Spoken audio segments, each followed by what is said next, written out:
Bachelor of hotel management లో university first rank, second rank, third rank. Sun International, Visakhapatnam, Hyderabad. Lokesh Delhi tour secrets ఏంటి అసలు ఎవరికీ తెలియట్లేదు, కానీ రకరకాల వార్తలు ప్రచారంలోకి వస్తున్నాయి. అమిత్ షాని కలిశారు, సిబిఐ ఆంధ్రప్రదేశ్ రాష్ట్రంలోకి ఎంటర్ అవుతుంది, కేసుల వ్యవహారంలో ఏదో మాట్లాడారు, ఇంకేదో జరగబోతుంది అని. ఢిల్లీ సీక్రెట్స్ ఏంటి, ఎందుకు గోప్యంగా ఉంచుతుంది తెలుగుదేశం పార్టీ కూడా? ఏం గోప్యంగా లేదు గోపి గారు అక్కడ. అంటే నాకు నిజంగా నవ్వెందుకు వస్తుంది అంటే, అసలు పాపం వైఎస్ఆర్సీపీ బాధ చూస్తుంటే అయ్యో పాపం అనిపిస్తుంది. ఎలా ఉంది తెలుసా వీళ్ళ పరిస్థితి? ప్రతిదాన్ని భూతద్దంలో పెట్టి ఏమన్నా దొరుకుతుందేమో, ఎక్కడన్నా ఒక పాయింట్ దొరుకుతుందేమో అని ఎత్తుకుతున్నారు.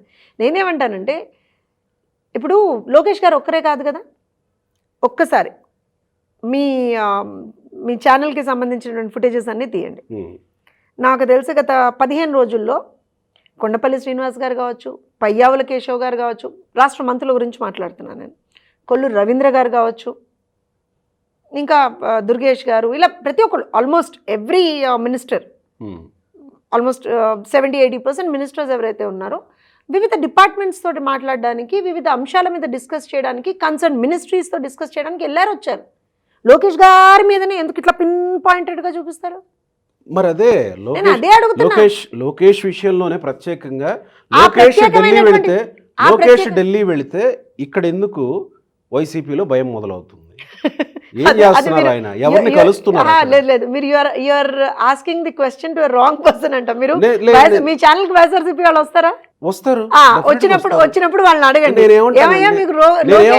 ఈయన ఏం చేస్తున్నారు, మీ లోకేష్ గారు, మీ మంత్రి గారు ఏం చేస్తున్నారు? ఇది మరీ బాగుందండి, మీరు భలే ఉన్నారు. అందరు వెళ్తే లేని బాధ వాళ్ళకి లోకేష్ గారు వెళ్తే వస్తే మీరు మమ్మల్ని అడుగుతారండి. అదే కదా, అది వాళ్ళ బాధ, వాళ్ళని అడగండి సార్. ఈయన రాష్ట్రానికి మంత్రి అండి, వెళ్ళి మాట్లాడరా, కన్సర్న్ మినిస్టర్స్తో మాట్లాడరా. అందరూ చేసే పని ఈయనే చేస్తే దాన్ని ఏదో పెద్ద భూతద్దం నుంచి పెట్టి ఎందుకు చూస్తారు సార్? పోనీ ఇంకేమన్నా వైఎస్ఆర్సీపీ నాయకుల్ని అరెస్ట్ చేయించడాలో, సిబిఐ నేను ఒక విషయం రావడాలో, వీటన్నింటి వెనకే ఉన్న లోకేష్ హస్తం ఉందని నేను ఒక విషయం చెప్తాను. అసలు లోకేష్ గారిని చూస్తే అంత భయం ఎందుకు? భయం ఎందుకంటే నిన్న ఎసెన్షియా కంపెనీ దగ్గరికి వెళ్ళినప్పుడు కూడా రెడ్ బుక్ రాజ్యాంగం గురించి, రెడ్ బుక్ రాజ్యాంగం అంటూనే మాట్లాడారు కదా జగన్మోహన్ రెడ్డి. నేను ఐ థింక్ మీకు చెప్పానో లేదో కానీ గోపి గారు, జగన్మోహన్ రెడ్డికి రెడ్ బుక్ ఫోబియా ఉందండి, తెలుసా మీకు? రాత్రి పడుకున్న, పొద్దున్న లేచిన red book red book red book red book red book అంటాడు. ఆ రెడ్ బుక్లో నా పేరుందేమో, ఆ రెడ్ బుక్లో ఏమవుతుందో, ఏం చేసేస్తారో. ఏంటి రెడ్ బుక్ అంటే?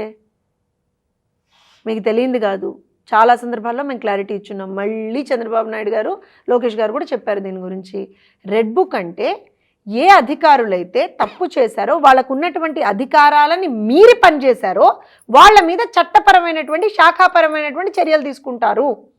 అంటే law will take its own due course of action. అంతే కదండి. పోనీ ఇది ఇంగ్లీష్ అర్థమవుతుందో అర్థం కాదు పాపం వైఎస్ఆర్సీపీ చూసే వాళ్ళకి. మళ్ళీ ఒకసారి చెప్పమంటారా తెలుగులో ఏమన్నా వీలైతే? లేకపోతే ఏంటండి, శాఖాపరమైనటువంటి చర్యలు తీసుకుంటామన్నా కూడా గజగజ వణికిపోతే మేమేం చెయ్యం దానికి. తప్పు చేయకపోతే మీకు ఎందుకు భయం? నాకు చెప్పండి ఒకసారి. జగన్మోహన్ రెడ్డి తప్పు చేయలేదు అనుకోండి, నేను చాలా మంచివాడిని, సత్యహరిశ్చంద్రుడు అని చెప్పుకున్నాడు అనుకోండి, నీకు ఎందుకు భయం? రెడ్ బుక్ అయితే ఏంటి, గ్రీన్ బుక్ అయితే ఏంటి, వైట్ బుక్ అయితే ఏంటి, ఎల్లో బుక్ అయితే ఏంటి, ఏ బుక్ అయితే నీకు ఎందుకు? అసలు నువ్వు తప్పు చేయకపోతే నీకు ఎందుకు భయం? First thing. మరి ఎందుకు సెకండ్ ఢిల్లీ టూర్ గోప్యం ఎందుకు? అరే మీరు భలే ఉన్నారు గోపి గారు. మళ్ళీ you come back to the same question. మీరు కూడా వైఎస్ఆర్సీపీ వల్ల ప్రశ్నిస్తారేంటి?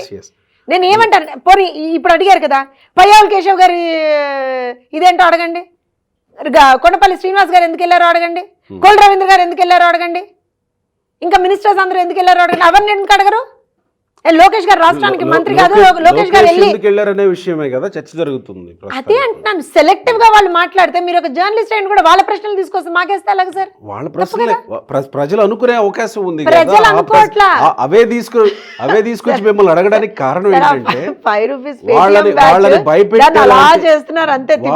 భయపెట్టేలాంటి ప్రయత్నాలు మీరు ఎందుకు చేస్తున్నారు? ఆ పరిస్థితులు ఎందుకు కల్పిస్తున్నారు? ఎలా ఉందంటే, గుమ్మడికాయ దొంగ అంటే వాళ్ళు భుజాలు తడుముకుంటే మేమేం చెయ్యం సార్. ఇప్పుడు పోనీ మీరు ఒక జర్నలిస్ట్, సీనియర్ జర్నలిస్ట్, చెప్పండి గోపి గారు, గత 70 రోజుల పైన అయిందా మా పార్టీ అధికారంలోకి వచ్చి? ఏమైంది చెప్పండి? ఎవరైనా అరెస్ట్ చేసామా? ఎవరి మీద చర్యలు ఉన్నాయా? ఒక రకంగా చెప్పండి నాకు నిజంగా. ఆ పిన్నెల్లిని అరెస్ట్ చేశారు, బాబోయ్ మా మీద దాడి చేసేస్తున్నారు, దాడి చేశారు. ఒరే నాయన, పిన్నెల్లిని అరెస్ట్ చేసింది దేంట్లో? ఈవీఎం పగలగొట్టారు. అది ఎవరు పెట్టారు కేసు? ఎలక్షన్ కమిషన్ పెట్టింది. రాష్ట్ర ప్రభుత్వానికి ఏం సంబంధం? అది మీ టైంలో, అంటే మీ ప్రభుత్వం ఉన్నప్పుడే ఎలక్షన్ కమిషన్ పెట్టింది ఆ కేసు. ఈ హాఫ్ నాలెడ్జ్ వాళ్ళకి అది అర్థం కాదు. తెలుగుదేశం పార్టీ వచ్చేసింది, చంద్రబాబు నాయుడు గారు కక్ష రాజకీయాలు చేసేస్తున్నాడు, లోకేష్ గారు రెడ్ బుక్ రాజ్యాంగం పాలన, ఈ పనికి మాలిన వాగుడు కాకపోతే ఒక్కొక్కడు. ఈ క్రమంలోనే ఇంకొక చర్చ నడుస్తుంది రెడ్ బుక్ మీద. ఆగండి, ఇంకోటి చెప్తాను మీకు, ఇంకోటి చెప్తాను. అదేంటది, జోగి రమేష్ కొడుకు గురించి. అదేదో పెద్ద స్వాతంత్ర సమరయోధుడు వచ్చేసాడు, ఏదో చేశాడు.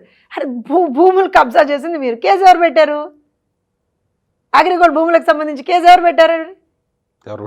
ఆ కన్సర్న్ డిపార్ట్మెంట్ పెట్టింది. దానిపై ఏసీబీని పోయి అడగకుండా పోయి మమ్మల్ని వచ్చంటే మేమేం చేస్తాం? రెడ్ బుక్ లో యాక్చువల్గా కొంతమంది అధికారుల పేర్లు ఉంటాయి, లేకపోతే కొంతమంది నాయకుల పేర్లు ఉంటాయి. అందులో పేరు ఉంది అని అంటే గనక కథం వాడికి అరెస్టో లేకపోతే జైల్లో వెళ్ళిపోయి ఇదవ్వాల్సిందే అనేది కొంత చర్చ జరిగింది. అంటే వ్యతిరేక కార్యకలాపాలకు పాల్పడే, సరే మీరన్నట్టే చట్ట వ్యతిరేక కార్యకలాపాలకు పాల్పడితే ఎవడైనా అందులో పేరు ఉంటుంది అని అనుకున్నారు. కానీ చర్చ ఏమి నడుస్తుందో తెలుసా? వితిన్ తెలుగుదేశం పార్టీ రెడ్ బుక్లో ఎవడి పేరైతే ఉంటుందో వాడు స్వేచ్ఛగా వాడి పని వాడు చేసుకోవచ్చు, వాడిని స్వేచ్ఛగా వదిలేయచ్చు. అంటే నేను ఒక విషయం చెప్తాను గోపి గారు, కొంత నిజంగా కూడా ఇవాళ రోజున కార్యకర్తల్లో ఒక అన్రెస్ట్ ఉన్నటువంటి మాట వాస్తవం ఈ విషయం మీద. కానీ ఇప్పుడు అవతల వాడు గడ్డి తిన్నాడని మనం గడ్డి తినకూడదు కదా, సింపుల్ లాజిక్ అక్కడ, అవునా? వాడు తప్పు చేశాడని మనము తప్పు చేయకూడదు కదా. ఇప్పుడు వైఎస్ఆర్సీపీ హయాంలో కేవలం ఒక వాట్సాప్ ఫార్వర్డ్ చేసిన మెసేజ్ ఫార్వర్డ్ చేసినందుకు కేసులు పెట్టారు. మీలాంటి జర్నలిస్టుల మీద దేశద్రోహం కేసులు పెట్టారు, అవునా కదా? ఇవన్నీ జరిగాయి కదా. మనం కూడా అలానే చేద్దామా?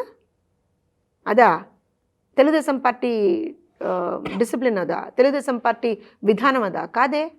ఎవరు తప్పు చేసినా వాళ్ళ మీద చట్టపరంగా శిక్షలు ఉంటాయి, చట్టపరంగా చర్యలు తీసుకుంటారు. అండ్ డెఫినెట్గా it will take some time. ఇప్పుడు మనకి immediate instant justice is not justice అండి. వాళ్ళలాగా మనం చేస్తే వాడికి మనకి తేడా ఏముంటుంది?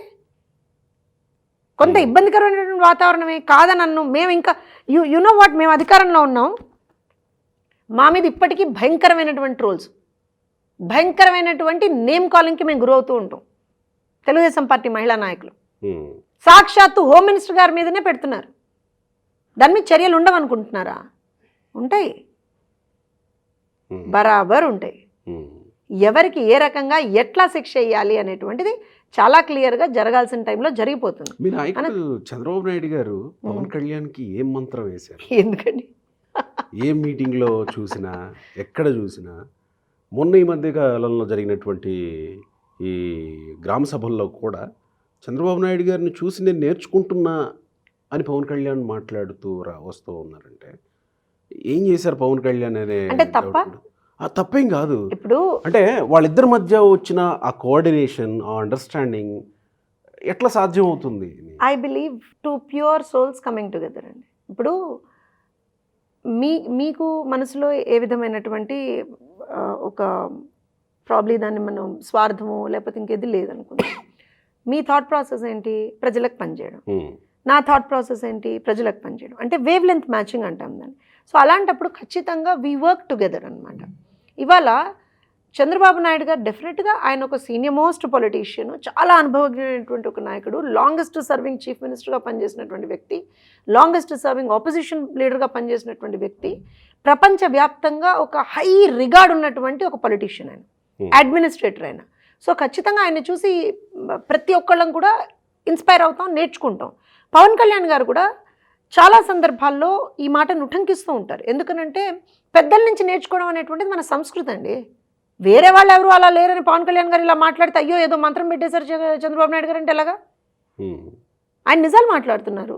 అలానే at the same time Pawan Kalyan garu చూపించేటువంటి ఆ తెగువ, ఆ ఓర్పు, రెండు సహనం, ఓర్పు ఏదైతే ఆయన చూపిస్తున్నారో that is also unmatched. Chandrababu Naidu garu కూడా చాలా సందర్భాల్లో చెప్పారు, మనకి ఓన్లీ ఒక ఏమంటారు అని అంటే మన గురించి ఆలోచించకుండా ప్రజల గురించి ఆలోచించినప్పుడు డెఫినెట్గా రిజల్ట్స్ అనేటువంటివి వస్తాయండి. కొంత ఒకరోజు ఇటు ఒకరోజు అటు అంతే. సో ఇవాళ ఆంధ్రప్రదేశ్లో ఏంటి అని అంటే అటు పవన్ కళ్యాణ్ గారు కావచ్చు, ఇటు చంద్రబాబు నాయుడు గారు కావచ్చు, వాళ్ళ ఆలోచన విధానం ఒకటే. అంటే ప్రజలకి మంచి చేయాలి, వాళ్ళకేం స్వార్థాలు ఏం లేవు. ఇప్పుడు చంద్రబాబు నాయుడు గారు చూడని డబ్బు కాదు, చంద్రబాబు నాయుడు గారు చూడని హోదా కాదు, చంద్రబాబు నాయుడు గారికి లేనటువంటి ప్రజాదరణ కాదు. ఒక రకంగా మీరు ప్రతిపక్షానికి ఎదురు చూస్తున్న ప్రతిపక్షానికి నిరాశ మిగులుస్తున్నారు. ఏంటది? ఎప్పుడెప్పుడు వీళ్ళిద్దరి మధ్య కలతలు వస్తాయి, ఎప్పుడెప్పుడు వీళ్ళిద్దరు ఆ విడిపోతారు. గోతికాడి నక్కలకే చెప్తున్నా బాబు ఇంటికి వెళ్ళిపోయి పడుకోండి అన్న అని. ఆ గోతికాడి నక్కలకే చెప్తున్నావు ఇంటికి వెళ్ళిపోయి పడుకోమని చెప్తున్నా. ఎందుకనంటే ఇది when we look at the nature of those individuals, ఇప్పుడు చంద్రబాబు నాయుడు గారు మా నాయకుడు, ఆయన ఇప్పుడు ఏ రకమైనటువంటి ఒక దిశానిర్దేశం చేస్తారనేటువంటిది మేము ప్రత్యక్షంగా చూస్తున్నాం కదా గోపి గారు. ఇప్పుడు పోనీ ఈ టైంలో ప్రజలందరూ చూస్తున్నారేమో, కానీ కోవిడ్ లాంటి క్లిష్ట సమయంలో ఎలా పరిగెత్తిచ్చారు పార్టీలో ఉన్నటువంటి నాయకుల్ని కార్యకర్తల్ని అనేటువంటిది మా అందరికీ తెలుసు కదా. నాయకుడి దిశానిర్దేశం లేనిది ఎవరు కూడా అంత ఈజీగా బయటికి రారండి. ఇరు తెలుగు రాష్ట్రాల్లో కోవిడ్ సమయంలో ప్రజలకి అండగా నిలబడ్డటువంటి పార్టీ తెలుగుదేశం పార్టీ, నాయకులు తెలుగుదేశం పార్టీ నాయకులు, కార్యకర్తలు తెలుగుదేశం పార్టీ కార్యకర్తలు. సో ఇలా ఏదైనా సరే ప్రజల కోసం మనం పనిచేయాలి. ఇప్పుడు మాకు ఇంటర్నల్గా కూడా మీటింగ్స్ జరుగుతాయి కదా గోపి గారు. అంటే I'm truly proud that I'm associated with such kind of leader అని ఎందుకు అనిపిస్తుంది అంటే, ఎక్కడా కూడా ఏ విధమైనటువంటి స్వార్థం ఉండదండి ఆ మనిషి మాట్లాడేటప్పుడు, చంద్రబాబు నాయుడు గారు మాట్లాడేటప్పుడు. 24 గంటలు ఏదో ప్రజలకు చేయాలనే తపన. అది అంటే అది ఏమవుతుంది అంటే, అది మాలాంటి యంగ్ జనరేషన్ అది చూసినప్పుడు ఏమవుతుంది అని అంటే, you also feel the same inspiration. ఇప్పుడు అయిపోయింది తెలుగుదేశం అన్న ప్రతిసారి కూడా ఒక బ్యాంగ్ ఆన్ తోటి వాపస్ వస్తారండి. ఈసారి అయితే అసలు ఒక్కొక్కడికి మాడు బగలేటువంటి ఆన్సర్ అక్కడ. అది కంప్లీట్గా మీ నాయకుడి కష్టమే అనుకోవాలి. నేనేమంటానంటే నాయకుడి కష్టం ఎప్పుడు రిజల్ట్స్ ఇస్తుంది తెలుసా అండి. నాయకుడి కష్టం ఎప్పుడైతే పర్క్యులేట్ అవుతుంది డౌన్ లెవెల్ వరకు, రిజల్ట్స్ అప్పుడే వస్తాయి. ఎగ్జాక్ట్లీ పర్క్యులేట్ అవ్వాలి అది డౌన్ వరకు. అదే అండి, నాయకుడు ఎప్పుడైతే ముందుండి పనిచేస్తూ ఉంటాడో, నాయకుడు ఎప్పుడైతే ముందుండి లీడ్ చేస్తూ ఉంటాడో, డెఫినెట్గా అదే సేమ్ మొమెంటం కనబడుతుంది మనకి. అండ్ లక్కీలీ ఏమైంది అని అంటే, ఒక మంచి టీం ఫామ్ అయిపోయిందండి ఆంధ్రప్రదేశ్లో. తెలుగుదేశం పార్టీ, జనసేన, భారతీయ జనతా పార్టీ ఏ విధమైనటువంటి ఒక ప్యూర్ కోఆర్డినేషన్. ఇమాజిన్ గోపి గారు, నాకు తెలిసి చాలా లేట్గానే అనౌన్స్ అయింది కూటమికి సంబంధించినటువంటి ఒక పొత్తు అనేటువంటిది. చాలా చోట్ల క్యాండిడేచర్ అనౌన్స్మెంట్స్ కూడా చాలా డిలేడ్గా జరిగినట్టు, ఫస్ట్ సెట్ కాకుండా లాస్ట్ సెట్ అయితే చాలా డిలేడ్గా జరిగినటువంటి సందర్భాలనే. అయినా సరే ఎంత ప్యూర్ కోఆర్డినేషన్ చూడండి. ఆల్మోస్ట్ 94-95% స్ట్రైక్ రేట్ అంటే మామూలా. 3 మేజర్ పార్టీస్ అక్కడ ఉండి, మామూలు కాదు కదా. ఒక జాతీయ పార్టీ, బీజేపీకి కూడా 8 సీట్లు ఇచ్చేంత అంటే నేను అదే చెప్తాను, ప్యూర్ కోఆర్డినేషన్ అంటాను నేను దాన్ని. అంత ప్యూర్ కోఆర్డినేషన్ పనిచేయడం అని అంటే మామూలు విషయం కాదు. అది నాయకత్వం నుంచి 3 పార్టీల నాయకత్వం, అలానే కార్యకర్తల్లో ఒక సమన్వయం. ఈ 2 లేకపోతే, నాయకత్వంలో సమన్వయం, కార్యకర్తల్లో సమన్వయం, ఈ 2 లేకపోతే రిజల్ట్స్ రావండి. సో వీటన్నిటికీ కూడా సింగిల్ పాయింట్ ఎజెండా ఏంటి? ప్రజలకి మంచి చేయాలి అనేటువంటి ఎజెండా. సో ఆ ఎజెండా ఎప్పుడైతే ఉంటుందో ఖచ్చితంగా రిజల్ట్స్ వస్తాయి.